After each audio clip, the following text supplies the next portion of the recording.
Northern Ireland. Francis Hughes, member of the outlawed Irish Republican Army, dies after starving himself in a Belfast jail.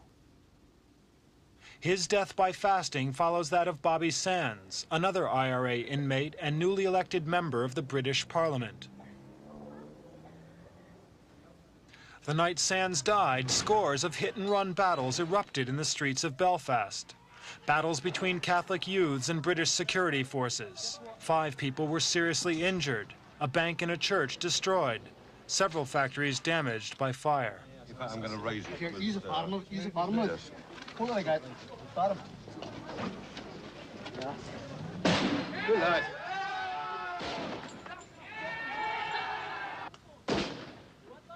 Dozens of cars, trucks, and buses were hijacked, turned into blazing barricades. The British government had refused to meet Sands' demands that he and other Irish Republican inmates be treated as special category prisoners, distinct from common criminals.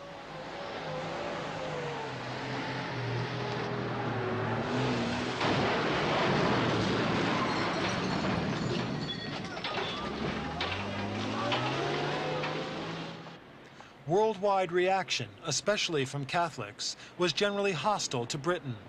In New York, some of the U.S.'s 13 million Irish Americans made their feelings known. But the British argue that allowing IRA inmates to wear their own clothes, to be excused work, and to associate freely with other inmates would mean treating them as political prisoners.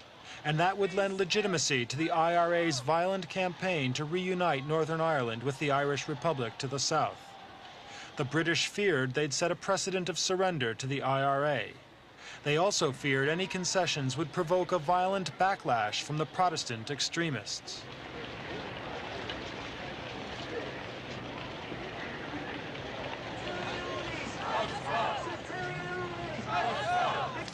Sands' death had long been expected. His hunger strike was an index of the depth of feeling among the province's Catholic population. For the struggle of the IRA prisoners in Belfast's Maze prison has become a symbol of anger for many of Northern Ireland's 500,000 Catholics, a minority alongside 1 million Protestants in the province. Even before Sands' death, there was the worst street violence for years in Londonderry.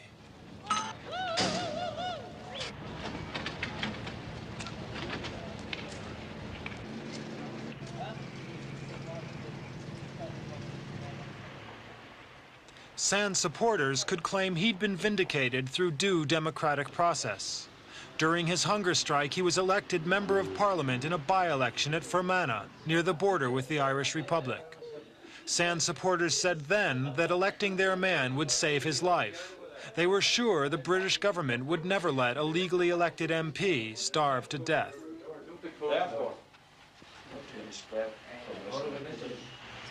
Sands' mother was asked if she'd let her son be force-fed. Be intravenously fed? No, he told me not to.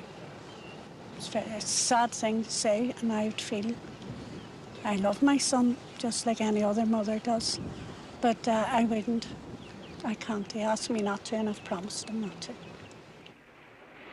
At Sands' funeral, 50,000 Catholics watched the solemn rites of Irish republicanism.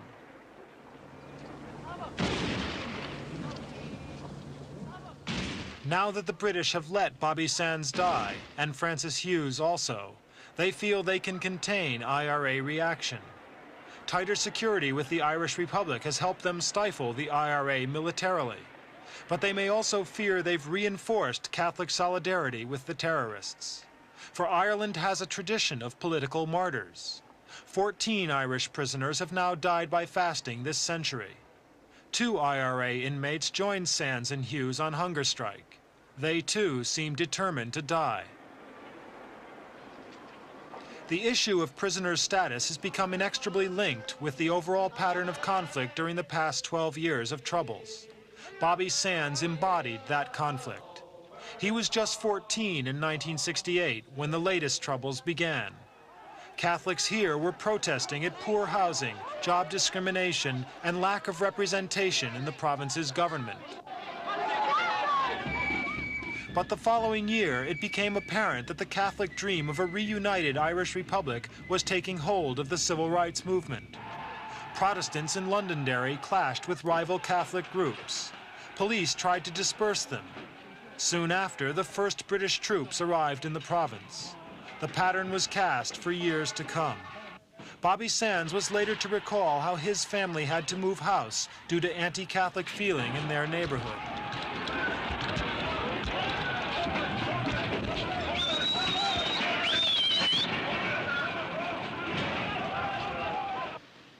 Two years later, the British government introduced internment, prison detention without trial. The Catholic population bitterly opposed this. IRA recruitment rose. IRA hunger strikers in Belfast were demanding political prisoner status. On their behalf, a group of Belfast Republicans handed in a petition to the British Prime Minister. The inmates won. In a critical security situation, the British conceded political status for IRA prisoners. British Northern Ireland Secretary at the time was William Whitelaw, seen here on a visit to Londonderry. To many, the decision seemed a gesture of appeasement, a continuing effort to isolate IRA hardliners from the Catholic population. When Bobby Sands was arrested in 1973, guilty of armed robbery, he served his time as a political prisoner. He was just 19 years old. In the same conciliatory spirit, the British phased out internment.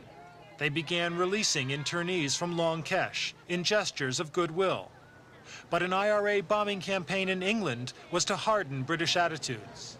In 1976, they withdrew political status for newly convicted IRA prisoners, although inmates already jailed would continue to benefit from the special category. Jailed IRA man Frank Stagg was allowed to die in an English prison after his hunger strike demanding political status there. The British refused to force feed Stagg. In that year also, Bobby Sands was freed. He returned to jail a few months later on firearms charges. Only this time, he was to have no political prisoner status. As the British cut back IRA terrorism, they gradually withdrew half their troops to just 11,000 men. And so the focus of conflict changed to the propaganda level. The Maze prison became a key battleground as the IRA inmates fought for special category status. 2 years ago, many of them began smearing their cells with their own excrement in the infamous dirty protest. They dressed in blankets, refusing to wear prison uniforms.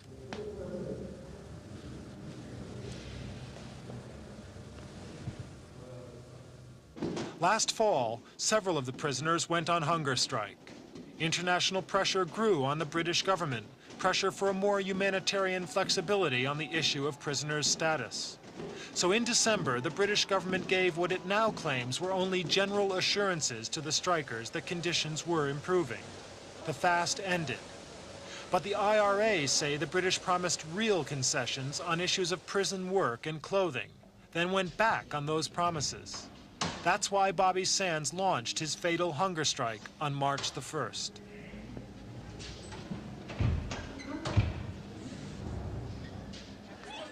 The Republicans say IRA inmates deserve special treatment because most are convicted in special anti-terrorist courts without a jury. The British say non-jury courts are necessary only because witnesses are intimidated by IRA terror. British Prime Minister Margaret Thatcher has refused to yield on the status of political prisoners, as on the status of Northern Ireland itself. In Northern Ireland, we, by law, have guaranteed the people of Northern Ireland that the status of Northern Ireland shall never be changed unless the people of Northern Ireland want it to be changed. And of course, any change could go through the United Kingdom Parliament. That's enshrined in law. Nothing can alter that.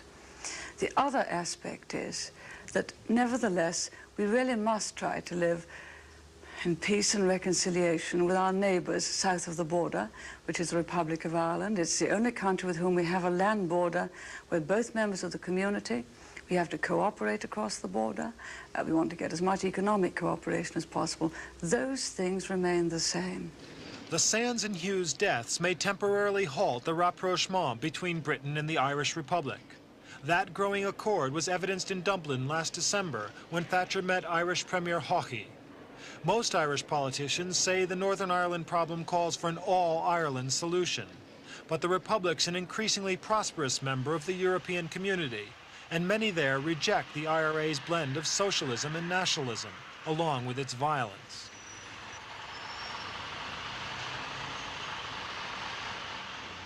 These Northern Ireland Protestants fear British accord with Dublin implies movement toward a united Ireland.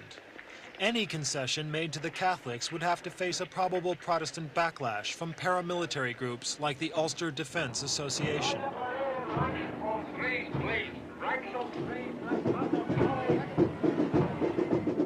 It's feared militant unionist Ian Paisley could take command of the province's Protestant community. He also bitterly opposes the growing entente between London and Dublin. Despite British reassurances, he suspects a deal behind the Protestants' back, a deal which could lead toward the eventual reunification of Ireland, where the Protestants would be a minority. Dublin control or involvement in the affairs of Northern Ireland would be disastrous to the material well-being of Ulster, subversive of our civil and religious freedom, destructive of our citizenship, and perilous to the position of Northern Ireland as part of the United Kingdom. A recent incident well illustrated these continuing deep divisions between Northern Ireland's Protestants and Catholics. Ian Paisley attends an Easter memorial service at a tiny village near Londonderry, a service for loyalists killed during the Troubles.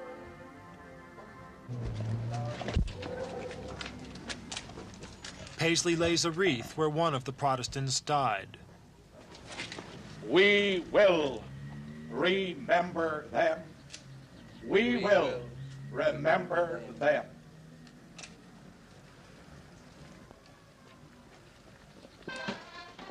A mile or two away, Catholics marched to the village on behalf of the hunger strikers. Hundreds of police blocked the march. Catholic activists argued with them. This is a bit of Ireland, and I demand on behalf of the Irish people the right to walk our roads without being molested or without interference. The marchers were told to stay where they were and stay calm. But stone throwing was soon to start, with the police the target. An incident which encapsulates how the British see their role in Northern Ireland. Using local police and British troops where necessary to prevent armed confrontation between militant Catholics and Protestants. As here, the security forces often get caught in the middle.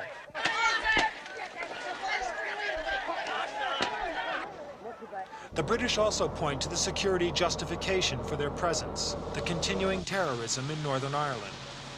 Here, IRA gunmen murdered a Protestant official and his son, shot dead at their home, which the gunmen also firebombed. Critics of the troops' presence say this violence denotes the army's failure, not a reason for it to stay. In 12 years, over 2,000 people have been killed here, at least 22,000 injured.